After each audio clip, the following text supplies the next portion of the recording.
Hey, what's going on everyone? Flick here, and welcome to the first of what may be many international football focused content over this summer. I know we've got the Euros coming up, but the focus of today's video will be on the US men's national team. You guys may know I was born in Germany, but I've spent most of my life here in the United States.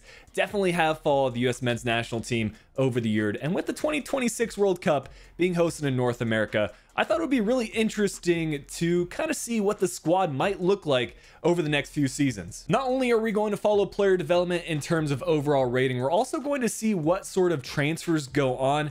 I know a lot of US men's national team players in Europe predominantly play in Germany and England. It'll be interesting to see whether that will stay the case here in FIFA or whether we're going to have some obscure transfers take place. I will be showcasing a few competitions as well. That includes the 2022 World Cup, the South American Cup in 2024, as well as World Cup 2026. Up until the 2026 World Cup, all the results are going to be simulated, so I'll definitely showcase all of that for you guys. But once we do get into 2026, I'll play a couple of fixtures with the US men's national team, and we'll see if we can bring the World Cup home to the United States. This video is going to serve as sort of a test run to see how this sort of content performs on the channel. And if you do want to see more of it in the future, make sure you leave a like on this video, drop a comment what other nations you think I should test out next, and of course subscribe if you are new around here. But without further ado, let's get into this US men's national team road to the 2026 World Cup. So starting out, I want to take as much of a hands-off approach as possible. I wanted to let the game more or less decide how these players develop. So initially, I accepted a manager role at the Seattle Sounders, my hometown club. That's predominantly so that we can get a US-based homegrown talent. It's going to be Hunter Campbell, maybe the future of the US men's national team. A center attacking mid, 16 years old, and already a 71 overall player in MLS. Campbell's going to fit right into this Sounders side at the right center attacking mid position, but there are a couple of other US men's national team players in the squad. Christian Roldan has a couple of caps for the US, as well as Jordan Morris, who is not in the Sounders' current squad file because he was out on loan at Swansea City for a while. Unfortunately, he picked up a pretty long-term injury IRL, but we're still going to be tracking his progress in this save. So getting right into it, we're going to simulate up until July 2020 and then switch clubs over to the third division of Germany. FC Kaiserslautern doesn't actually have any US men's national team players in their squad.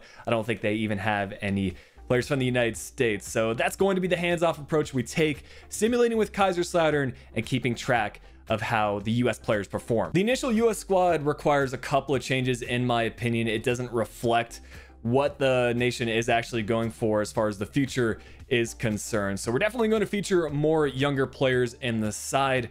We've got the likes of Steffen at the goalkeeper position, one of two US players that will be featuring in the Champions League final. Of course, the other one is Christian Pulisic, who will captain the side. We're also going to be setting up a scouting network in the United States every single season. So any promising players that we find through youth scouting, I'll keep you all up to date with, of course, included with Campbell, who is our homegrown talent. But here's how we're going to structure things for our short list of players from the United States. I've tried to include the big names as well as most of the players that will feature in the squad's CONCACAF Nations League over the summer. With that said, the finalized roster was actually released after I had recorded the footage for this video, so any players that aren't included in the short list, I'm going to highlight at the end. But for starters, I'm going to be featuring every single player that I've included in our short list and also highlighting any transfers that take place at the end of the season. For example, Josh Sargent is the first one that has made a move.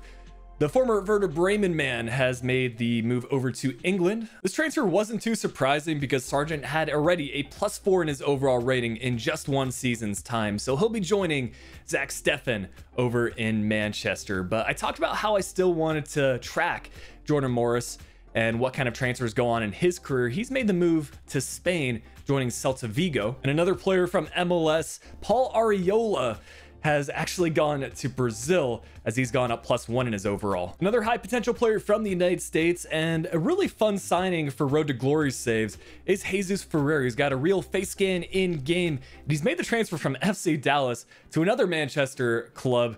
This time it's Manchester United, 72 overall, going up again, +4 in his rating. One final transfer to highlight for season 1 is Gianluca Busio, Sporting KC's youngest ever signing.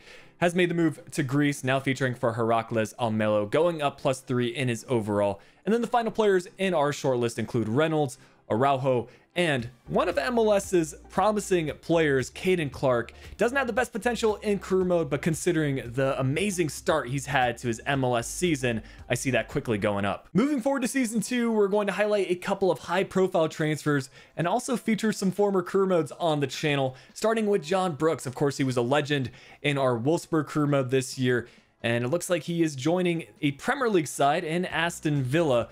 Really interesting change because I feel like a lot of the Bundesliga players actually do eventually make the move to the Premier League, so FIFA being pretty realistic here for their transfers. Matt Miazga is very well known for being loaned out from Chelsea, but it looks like he has had enough as he has joined Olympique de Marseille, another career mode that we featured on the channel, going up a couple in his rating as he still has a few more years left for growth. 2022 is going to be important to focus on because that is the first World Cup that we're going to be highlighting in this video. We have a difficult group with the likes of Germany, Romania, and Cameroon. This is the squad that we are going to bring with us going into this 2022 World Cup, keeping the 4-3-3 defensive formation, but already some changes in the side. Our homegrown talent has gone up a few in his overall. Not quite ready for the starting 11, but I'm pretty comfortable with the team that we're managing to field. Most of the players in the upper 70s for their overall, but a few in the lower to mid 80s. Serginho Dest, Tyler Adams, Weston McKennie, and Christian Pulisic will need to be the leaders for us. But our first fixture is going to be the toughest one. It's Germany. They have an interesting formation, a 3-4-3 of sorts. And in all honesty, we've managed to do all right, only losing 2-1, the only goal for us coming through Gio Reyna. But our second fixture was a little bit better. Some slight improvements with a draw against Romania. Reyna again with a clutch goal in the 87th minute to secure us 1 point. That left us third in the group. Romania 3 points ahead of us. So we need a big result against Cameroon. We also need to rely on Germany to get a win against Romania if we want to stand a chance and advance to the knockout stages. Cameroon field a strong side, even featuring an MLS player with Nuhu at left back, but I think the main players that we need to watch out for are Toko Kambi at left wing, as well as Zambo Anguissa at left center mid. And fortunately, we do manage to pick up the win on the simulation. It's Josh Sargent to be brought on in the 59th minute. He gave us the go-ahead goal in the 82nd. That was enough to put us ahead of Romania on goal differential.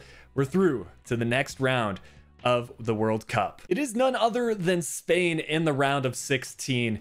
You knew it was going to be difficult finishing second in the group. We're really going to play against some of the best teams in the world. Stamina was not doing us any favors either. Unfortunately, this is where we are going to see our World Cup journey come to an end, losing the match 2-1. Spain dominating possession, shots, as well as chances created. But I think this is a good start to our journey for 2026. I had very minimal expectations for us to perform, and I think even reaching the knockout stages is an achievement. Time's essentially on our side, and we need to let some of our high potential players grow in their overall rating. But I do want to recap how this World Cup ended, because some of the results were very interesting. In the round of 16, the Netherlands defeated Portugal on penalties, as well as France defeating Brazil 3-0. So some big teams already being knocked out of the competition. Quarterfinals, it's Ecuador that defeat France on penalties. That's huge for them. And they're going to kind of be the underdogs in this World Cup, as they also defeated Germany in the semifinal. That put a final fixture of the Netherlands and Ecuador. Before we showcase the result of that final, we're going to highlight the third place match. It's England to get their revenge over Germany with a 3-2 victory. And in the final, it's the Netherlands to pick up their first World Cup trophy with a 2-0 win against Ecuador. I think regardless of result, I would have been happy with either team winning. Netherlands, they should have a World Cup by now. Of course, they've had some heartbreaks in the past. And Ecuador, for them to even reach this stage of the World Cup is absolutely amazing. I know they have some good players in their squad, but I mean, defeating the likes of France and Germany, that is incredible. But moving forward to season 3 of our tracking of US men's national team players, it's just one change, as Conrad de la Fuente has apparently been released from Barcelona. He is now available as a free agent. I think it's safe to say that season 4 had the biggest transfers out of all 6 seasons. Apparently Barcelona are just done with their US men's national team players, because Serginho Dest has left for Aston Villa, linking up with John Brooks for a nice defensive partnership. Another surprise move and another one of our high profile players, Wes McKennie, leaving Juve and joining Liverpool, now at an 85 overall. It's Timothy Waya, who ended up winning the league title with Lille, but now he is joining again to Spain here in Levante. It's kind of the battle between Waya and Sargent to figure out who our starting striker is going to be. And Sargent, while he's still at Manchester City on a permanent basis, he left out on loan to go to Liga and joined up with Metz for this season. He will be eventually returning back to Manchester City. Reggie Cannon with a surprise move, one could say. He did make the transfer from MLS to Portugal pretty recently, and now he's going over to Mexico, joining Tigres. Chris Richards was a big part of our FC Bayern Sway video, but his time in Germany has come to an end, and with Timothy Waya leaving Lille, he will be apparently taking his place, making the move to France. Unfortunately, I didn't have a full scouting report of this player available, but by the time season 4 rolled around, he was up to a 76 overall. I ran into the same issue with Brian Reynolds, but moving forward, I should have this problem fixed up so that we can get a full scouting report available. But I did look at it behind the scenes. He's up to a 75 overall rating in season 4. While he's currently out on loan at AS Roma, he is a permanent member of FC Dallas, and he's going to make the transfer to another MLS side in the Portland Timbers. There have been some good upgrades to our team since we last featured in an international competition. You remember when we had the World Cup in 2022, only about half the team got up to an 80 overall. I would say now we're just missing a couple of players, 2 or 3. Everyone except for Brooks, Long, and Campbell have all surpassed 80 rating or higher. And this is the point where I started to get more confident in the US men's national team ability. While there are some great nations in South America that compete in CONCACAF, I felt like we stood a chance. And as we get into some of the simulated fixtures, we do unfortunately pick up a loss in our first match against Venezuela, courtesy of an 81st minute goal that put our second match against Argentina, arguably the biggest talent and distribution of players, but no Messi in the starting 11. It was a huge result for us as we picked up a 2-2 draw that will keep our hopes alive to advance out of the group. And for our final fixture, we got a 2-0 result against Chile that put us second once again in the group, got the advantage on goal differential, and while Argentina finished first, we're through to the next stages. Uruguay would be our opponent in the quarterfinals, definitely one of South America's powerhouses, and they have a collection of high potential players.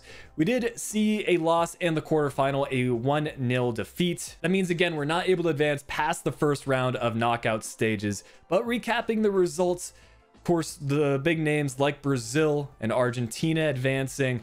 For the semifinals, it was Argentina to defeat Uruguay, and Brazil making their way to the final as well. Third place saw Mexico with kind of a surprise victory, 4-2.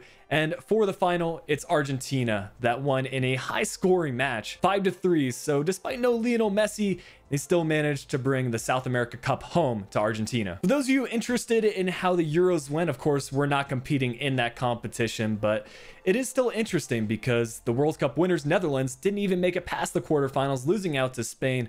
The semifinals saw England and Germany advancing, and England did again get a victory over Germany in the final, a 2-1 victory. We're starting to reach the end of our simulation, and most of our players have achieved towards the peak of their rating. Timothy Weah's time in Spain did not last long, as now he's returning back to Liga 1 and joining Monaco at an 82 overall. Aronson, I was waiting on him to make a move because while RB Salzburg are a pretty strong side, I wanted him to join a top 5 league, and he's also going to France, joining Lens, now in 81. Some deadline day transfers for season 6. This is the final season of the simulation and actually had some of the most transfers. Zach Steffen, apparently he is going to Fulham, another Premier League side, and in terms of storylines, I wouldn't be surprised if he ended up going from a backup role at Manchester City to now being a starter at Fulham. Matthew Hoppe, the long-time Schalke man, is still just 25 years old, and he will be going to Spain again. It seems to be where a lot of our strikers go, as he's joining Osasuna. Josh Sargent has had some of the most transfers in this simulation. Initially had the early move to Manchester City, never really made it into their starting 11, so now he's returning back to his roots in the Bundesliga, joining up with Hertha Berlin. And that seems to be the recurring storyline for most of our Bundesliga boys. Chris Richards, while he initially departed FC Bayern, is now joining up with Werder Bremen. He's going to be one of our leaders from the back at a 79 overall. And finally, while Aaron Long is no longer going to be in our starting 11, he spent a number of seasons at the New York Red Bulls, but apparently for season 6, at the age of 33, he's had enough of the United States. He is now again making the transfer to France, which I think has been the top nation players have moved to. Still at a 77 overall, he'll be included in our reserves if we have an injury or some severe stamina issues where he needs to feature. But this is the moment for the US men's national team to shine, the 2026 World Cup. And again, we have a fairly difficult group. England has performed extremely well in this simulation, and them, along with Poland and Cote d'Ivoire, will be in Group F. Outside of our two center backs, though, all of our players have reached an 80 overall rating or higher. Campbell, our homegrown talent, still has potential to be special and probably will have a few good seasons ahead of him, but for this World Cup run, he'll be at an 83 overall. Serginho Dest is our highest rated player at an 88, but I think the main focus and the player still captaining this US men's national team side is Christian Pulisic at the left wing position, up to an 87 overall. He stayed at Chelsea for the entirety of the simulation. We'll now go ahead and see if this team has it in them to advance past the group stage and finally get to the later stages of knockout rounds. We again start our World Cup journey with a very difficult matchup, England. You can see some of the players that are included in their starting 11. I think a lot of you might be interested in how England have panned out. I think most English players that have been included in their latest Euros lineup is probably going to feature in this side as well. They have a relatively young side. Still the likes of Harry Kane, who hasn't declined too much in his rating yet, captaining the team. Another big area of discussion for England is their goalkeepers. Henderson seems to be the main man for them, as he will be leading them from the back. But getting into the simulation, as expected, we do get a 2-0 loss against England, despite a red card for them in the 72nd minute. It was just a great first half and good start to the second half as they got the big lead early on. We're going to attempt to redeem ourselves against Poland. This is where I think time is on our side, because Poland's top player, of course, is Robert Lewandowski. He's probably retired at this point in career mode, as it is now Milik and Bialik that lead the way for them. On the simulation, we do get a 1-0 result. Milik missing a penalty. Whether that was a big save from Steffen or whether it was just a miss from Milik, I don't know. But we didn't hang on to a lot of possession, but we did what we had to do, getting 3 big points. And that leaves us again going down to the final match day. Cote d'Ivoire have had a really good run in the group so far with 6 points from 6, but we're not completely out of it. If we do manage to get a big result against them, then we could technically be equal on points and advance due to goal differential. This is the Cote d'Ivoire team that has managed to be so successful. Some big names in the starting 11. Kessié captaining this side, definitely one of the highest potential players in that team. Pepe at right wing and Sebastian Aller at striker. But when it comes down to it, we again came in clutch. Reina with 2 crucial goals, including an 86th minute one to give us a 3-0 win. Timothy Waya also getting in on the action. That'll see us finish second in our group, the recurring theme of this simulation test so far, and now we can get into some gameplay. While we tend to get all right results for the simulation, I think how the US men's national team performs in game is where it's going to get very interesting, because in my opinion, a lot of our players perform really well on FIFA. I think a lot of you can relate to that, but without further ado, let's get into the gameplay and see how we do in this 2026 World Cup. Some great storylines already for this simulation, and Spain, the very team that knocked us out of the 2022 World Cup, will now be our opponents in the round of 16. I imagine their side has gotten even better. One could even argue that this squad could challenge the iconic Spain 2008 to 2012 squad that was practically unbeatable. We certainly have our work cut out for us, but as we take a look at the nations remaining in the World Cup, there are certainly quite a few for fans to root for. For example, on the left side of the bracket, ourselves and Ireland are the surprise appearances. We could even match up against each other if we both win and face off in the quarterfinals. We quickly start to hone in on a weakness in the Spain side. Their fullbacks, for whatever reason, were a bit too narrow, and as a result, Gio Reyna with that first opportunity. Now it's going to be Timothy Waya, who we did settle on as our starting striker, playing this pass to our homegrown talent Campbell. Now it's Reyna through to Pulisic, and that will kick off the scoring for the United States in 2026. It's none other than our captain. A great passing sequence to set up that chance, and of course, in front of goal, Pulisic is always going to find the back of the net. We can't get too ahead of ourselves though, because Spain is one of the best sides in the world. A second goal would be huge, and Reina, very similar to the first chance we created, is going to be denied on the near post. This header from Waya in the 40th minute also going just wide.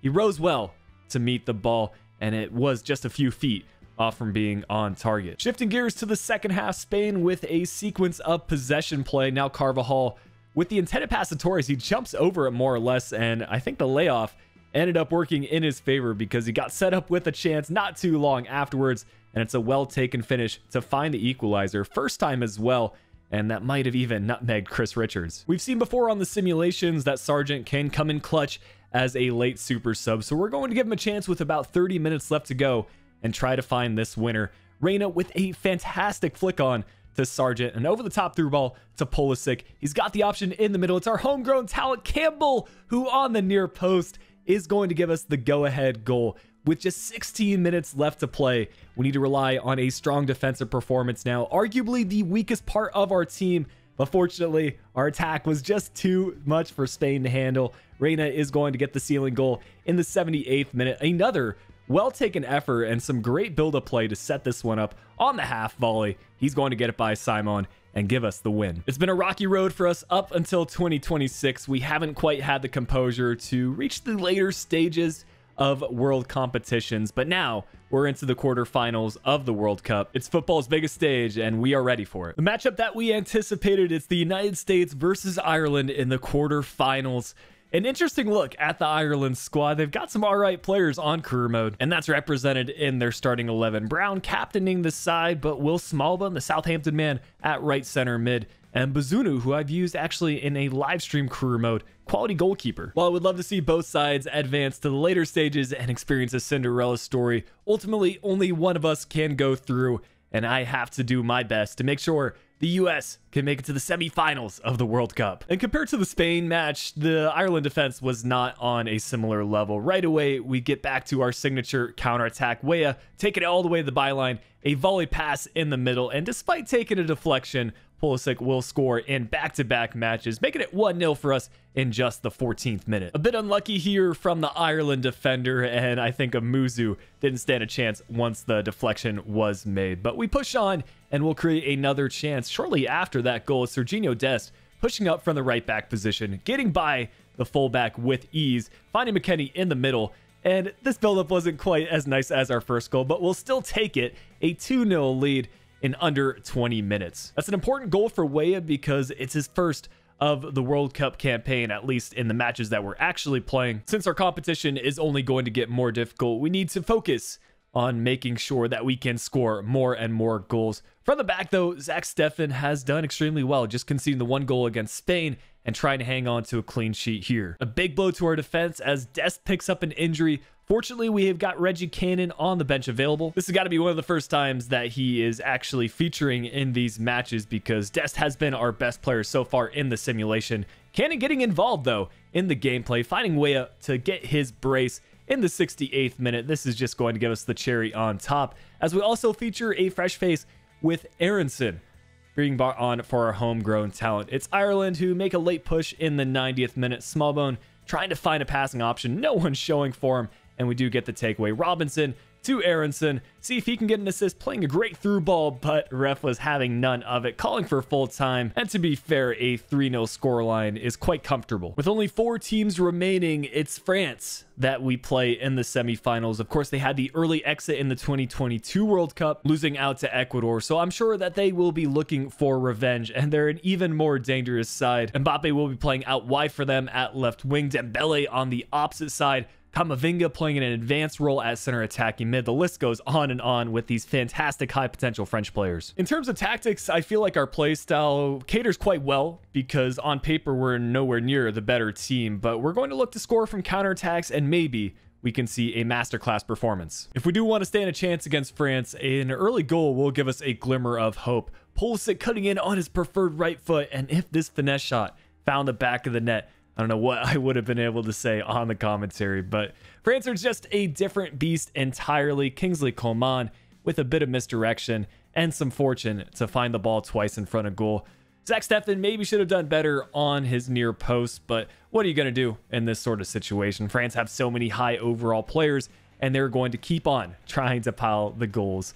It's Mbappe with the blocked effort, but we just couldn't get our chances clear. The defense was relentless, and Camavinga now playing through Dembele on the near post, and that 5-star weak foot, no problem for him. He is going to double France's lead in the 27th minute. On one hand, we do still have time left in this match, but I think this was kind of a sign of things to come. We've been fortunate to reach the semi-final with some easier opponents. That first half pressure is going to continue as we were just on our back foot for this first 45 minutes. Some great defending though from Brooks, covering the pass, and then at the last minute, close down the space on the attacker. Camavinga playing through a War. We're going to close down the space with Zach Steffen, but the chip shot effort, too much for him to handle, and it's going to be a third for France. A really well taken effort from the Lyon man. It looked like he was going to shoot with his left foot, but he ended up going on his right. So we'll switch to an attacking 3-4-2-1 formation. This is a last-ditch effort to maybe score a goal in the match and make the score line look a little bit more close. We're all the way into the 65th minute and finally hanging on to a bit of possession, but the blocked efforts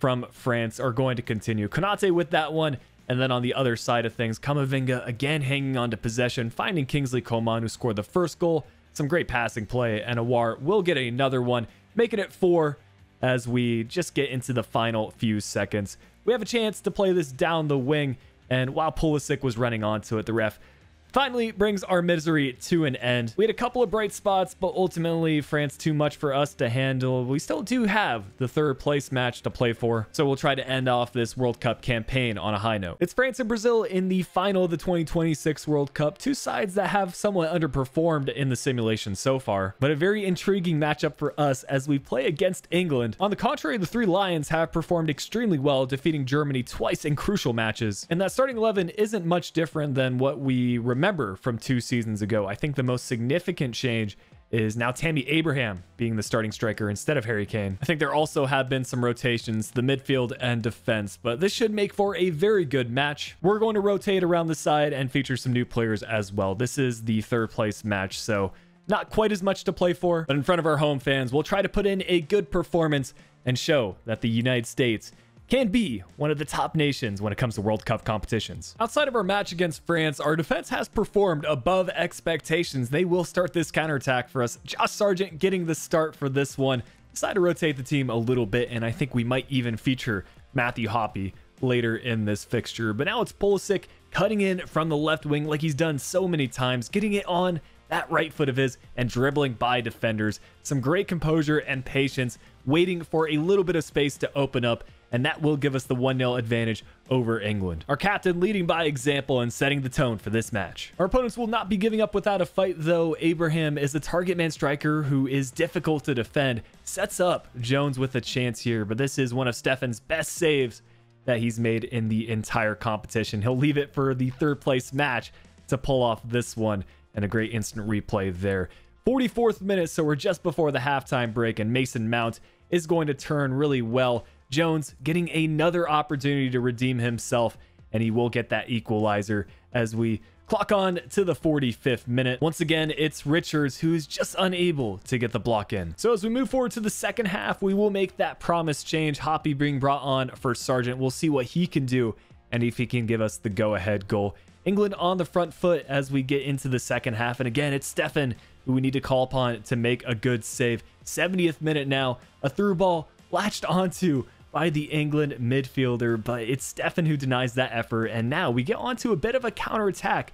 McKennie to Ledesma, now to Pulisic, out wide to Anthony Robinson, a lot of space in front of him. He will eventually find Ledesma, who spots out Hoppe in the middle, had a defender between them, and initially saved by Henderson, but it falls right back to us. And again, the game giving us some great storylines to build upon for this career mode simulation. The US has no shortage of good strikers. I would argue that's one of our most promising areas for the future. And even here in the 90th minute, McKennie will be giving us a third and final goal. The England defenders cannot believe it, but of course, McKennie, one of our best midfielders, is going to round things out for the 2026 World Cup. An all-around great performance by the U.S. men's national team, and I would highly recommend doing this sort of simulation if you have some spare time or looking for something different in career mode. It doesn't necessarily have to be the United States. I'm sure you could substitute this sort of challenge for other countries as well. But if you were curious, the final of the World Cup ended up going to a penalty shootout.